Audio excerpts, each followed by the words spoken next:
David Cameron has dismissed a proposed emergency brake on in-work benefits for EU migrants as not good enough after talks in Brussels.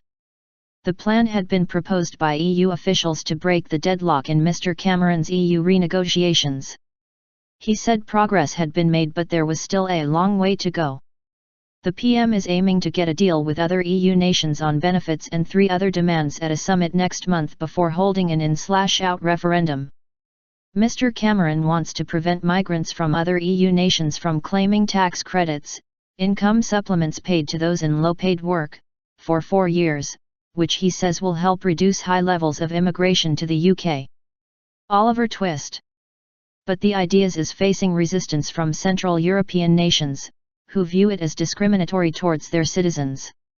EU officials have floated the idea of a temporary ban or emergency brake, that would be available to all member states, if they can prove their welfare systems are under strain from immigration. Czech officials said this was the best solution and could be imposed within 3 months of the UK applying for it, but Poland has said its citizens cannot be denied social benefits in other EU nations.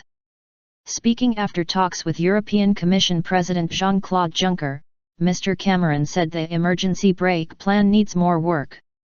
He insisted he wanted to ensure migrants could not receive benefits until they had paid into the system, adding, "We want to end the idea of something for nothing."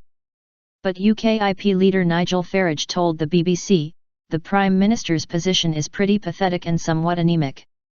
Mr. Farage accused the Prime Minister of fiddling around on the edges and said the issues being negotiated would not make any difference at all.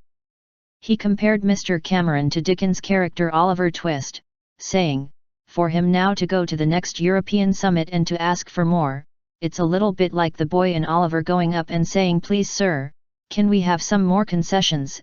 It is pathetic." Conservative former Minister John Redwood, who is part of Conservatives for Britain, a group campaigning to leave the EU, told the BBC the emergency brake proposal fell well short of the need for Britain to regain control of its borders.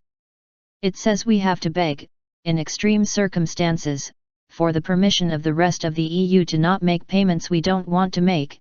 It's simply a bad joke," he said. The Department for Work and Pensions does not collect figures on the number of non-UK nationals claiming benefits at any given time. But according to figures from the House of Commons published in November 2014, there were at the time 252,000 working families from the European Union claiming tax credits, the main type of in-work benefit.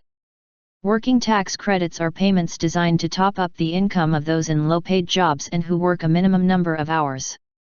The report suggested there were also 48,000 single people from EU countries claiming tax credits.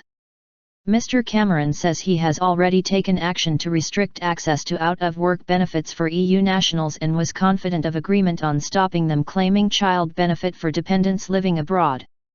Conservative MP Nick Herbert, who backs the PM's stance of wanting to remain in a reformed Europe, said what the middle ground of opinion wanted from the negotiations were effective measures that would address the unnatural draw of migrants to the UK.